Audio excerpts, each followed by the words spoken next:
Good afternoon, everybody. My name is Grant Sonnenberg, and my presentation will be surrounding cause-based marketing in the clothing industry. So to give a little bit of context, I'd like to talk about the problem surrounding large corporations. Today, large corporations value profit over aid. Some examples of this are in the tobacco and alcohol industry, where they're distributing these products to a large number of underage people, and it's leading to increase in heart disease and lots of other concerns to the youth population. Another example of this is within the food industry, where the American diet has shifted to a largely corn and soy-based diet, which is increasing obesity. And as you can see, these companies aren't really doing anything to change that because they're making a lot of money. The Harvard Business Review describes the purpose of a business not as just making profit, but as using this profit to contribute to something more, and that something becomes the justification of the business. Today, I feel that is not there. Businesses are not supporting this true justification, and that's reflected in people's opinions. From a study by the Pew Research Center, it said that 68% of people viewed large corporations negatively, while 86% of that same population viewed small businesses positively. And I believe that's because small businesses are associated more with hard work and those values, while these large corporations are being viewed more as like greedy business owners who aren't really doing anything to contribute to the average American. So one solution that has been used before, and I hope will be used in the future to kind of relate the justification back to a business, is cause-based marketing, which is a marketing tactic that is used to not only advertise a product, but to align it with a social cause that buying the product would support. So I decided to delve into the clothing industry in relation to cause-based marketing, and I did this for several reasons. A gap in research in the cause-based marketing area is that people are less likely to buy a product with a charitable cause when it comes to these practical necessities than more luxurious items, and I want to know why that is. So I chose clothing because that's obviously a practical necessity, and that hasn't been explored yet. Additionally, I read the book by the Tom's creator called Start Something That Matters. Tom's is a shoe company, and the main kind of motive behind their business is that for every pair of shoes that they sell, it will give away another pair, which is a clear example of cause marketing. And he stated himself in the book that this was the main reason his company took off, was because of this cause marketing thing. So I want to explore kind of more on why that made his company so successful, and then obviously shoes are a type of clothes, so that kind of relates back to the whole practical necessities thing. And this kind of ties into why I'm so interested in this topic initially. Obviously this book, and then my family is just very involved in the business world. My dad does industrial real estate, and same with the rest of my family, relatives, I mean. So I've kind of been involved in that aspect of the world. So learning about business has just been always kind of interesting to me. So to dive into some literature, I'd like to talk about some successful examples of cause marketing that kind of build a foundation for why I believe it will be successful in the future. So firstly, it was used in the 1980s with Dalton Booksellers, where they were able to raise $3 million in the name of reducing illiteracy. An example that kind of pertains more to the business aspect of cause marketing is in 2008, when there was an earthquake in China, and a study was shown that market participants reacted positively when corporations announced that they were donating towards this earthquake. Additionally, a more popular example of this would be the pink ribbons that are associated with breast cancer awareness that everybody sees all the time, that not only raise awareness, but obviously percentages of profits go to supporting breast cancer, people who are affected by breast cancer. Another aspect that relates more to the clothing industry is fast fashion, which is low priced but stylish clothing that kind of goes with the trends, and it's released continuously. These are really bad for the environment. They're made with these wasteful materials and non-biodegradable fibers that kind of contribute to the climate crisis. And companies need to reduce these negative externalities, or else this change will become irreversible. So this kind of ties into the whole cause-based marketing thing, with these companies valuing profit over aid. Like obviously these companies, if they're producing these low-priced clothes with these non-biodegradable materials, they don't really care about what the effects of those are. and I think that needs to change. That leads me to the consumers relating to cause marketing. In 2019, it was found that 70% of consumers in a survey want to know what brands are doing to address social and environmental issues when buying a product. So this obviously proves that people do care about this, and there is a need for these companies to change. Additionally, self-categorization theory, which is that it suggests that consumers may be more inclined to choose causes which they more closely associate to. This also kind of ties into this next point where it's allowing consumers to select the causes more likely to enhance perceived personal role and purchase intentions. So this kind of ties into more of like the actual cause that these businesses are supporting matters, because when people get to choose, they feel like they're doing more, and that obviously leads them to wanting to purchase more of the product. This has all led me to developing my research question: what are the most effective marketing techniques used in cause-based advertisements in the clothing industry? I will be aiming to answer this question through a qualitative content analysis. I chose this method because it allows for me to look at a wide variety of advertisements. I had originally considered doing maybe a case study on the Toms, because that was kind of what got me so interested in this topic, but I ultimately decided that that wouldn't be ideal for my research question, because I want to find a variety of techniques, not just what one company did. I want to see how this can be applied to other companies in the future. Kind of building off that, I chose to do an inductive coding format because I'm obviously not a marketing expert, and I feel like if I were to do a deductive coding format, I would miss a lot of techniques that I'm just not aware of. So this coding format would allow me to kind of discover marketing techniques as I go. Additionally, I chose to do 15 advertisements in my content analysis, 5 companies, which I'll be explaining in more detail on the next slide, and 3 ads per company. Originally, I'd want to do more, but just with the time constraint, I felt that if I really wanted to cover these ads in depth, that 15 would be a good number. And additionally, from the 5 companies, that kind of allows me to look at different companies, see if there's been any differences or commonalities between them, which will lead to a greater variety of results. And then I finally decided to use pictures and videos, just so I can discover if there's any marketing techniques that were used exclusively in videos or pictures. So here are the advertisers. They're Nike, Patagonia, Timberland, Toms, and North Face. Firstly, I chose these companies because they're all very successful and well known. We all know these companies and probably own one or more products from them. Additionally, they all have strong reputations in cause marketing. They all have many advertisements.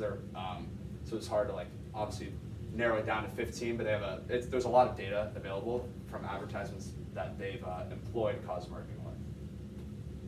So here's an example of one of my content analysis on this Patagonia ad. It was all stored in a Google Doc, as you can see. On the top left, I have the name of the ad, and then what type of ad, and then the actual picture. On the left is the content box, where I just listed everything I kind of saw in relation, everything that stood out, such as like the big title, the product in the center, the text, what the ad was kind of, what was just on the ad. And then in the meaning is where I kind of drew connections between these content pieces. So for example, I guess the title on this ad is "Don't Buy This Jacket," which can seem kind of paradoxical because they're obviously trying to sell this jacket, but I kind of, in the meaning box, I found out that they're really trying to reduce consumerism. If you can't see the text obviously, but it talks about how Black Friday is like this big event where people are buying a ton of clothes that they don't really need and just other stuff. So really the meaning of it is that they want to reduce this consumerism, not that they really don't want people to buy a jacket, because at the end of the day, it's an advertisement. So this leads into my results and discussion of the results. Through my content analysis, 6 strong narratives and marketing techniques emerged. The first being use of a role model, followed by the logo being out of sight, the use of a slogan or important title, a purposeful use of music, racial and gender diversity, and visual happiness. I'll be going through each of these in depth in the next few slides. So firstly, the use of a role model.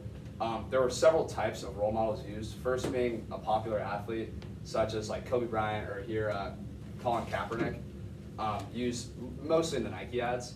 And then as well as like inspiring role models, such as those with like physical disabilities, or those such as in this North Face ad, where this woman, it shows the route that she walks every day to get water, and it's kind of calling to other people to walk in solidarity with her.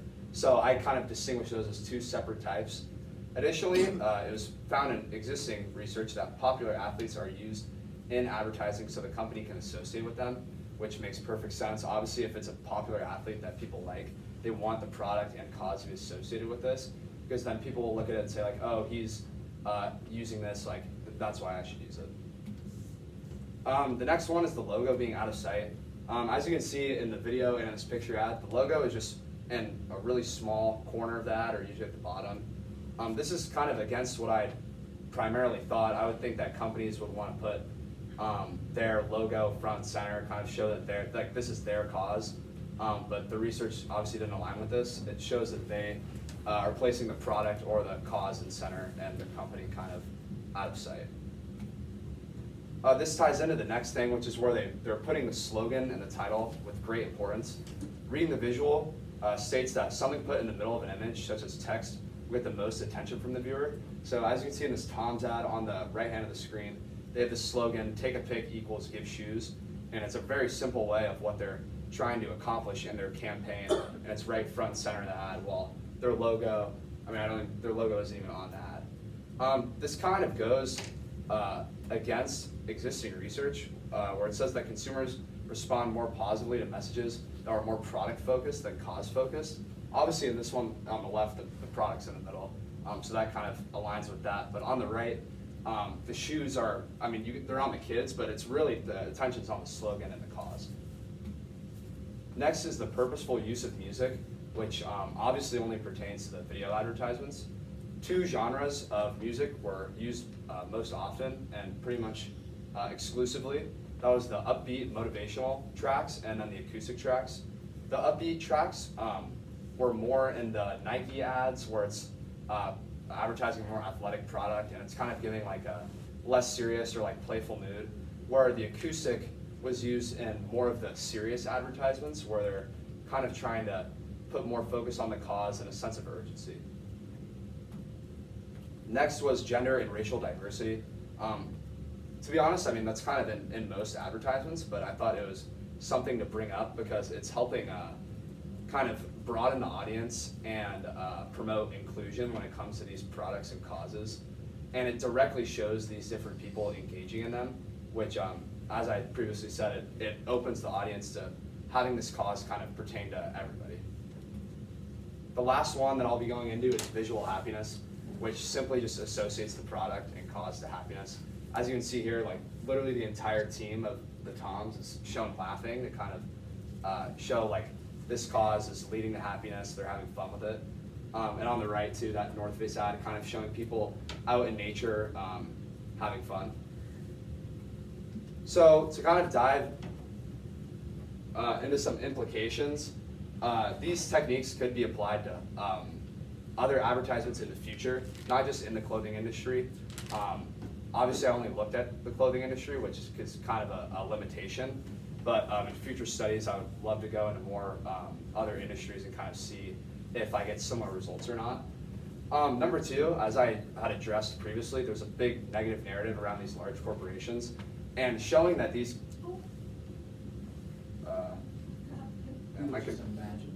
My computer just turned off. Yeah, I'll just keep going. One second. My slides aren't up, but I think I kind of know what I'm talking about. Yeah. So regarding like the negative narrative that I was talking about, it shows that these companies are engaging in cause marketing and do actually have that justification for their business. So that can hopefully reduce the negative narrative around these big corporations.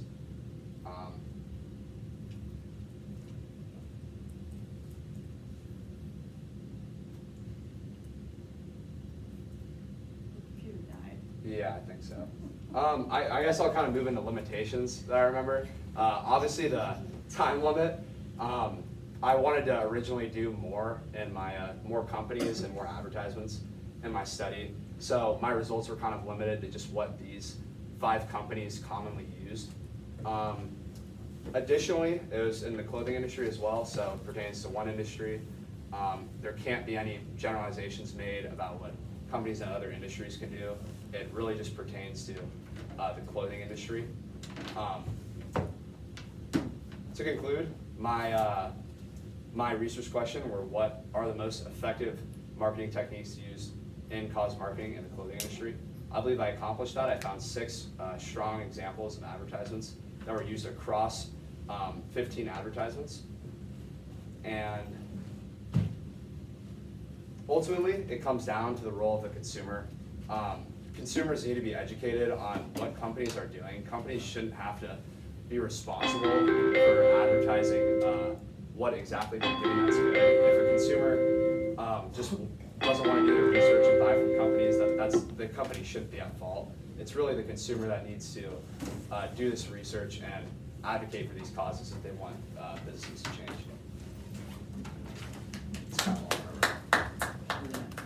Yeah, impressive that you were able to finish up without your slide presentation.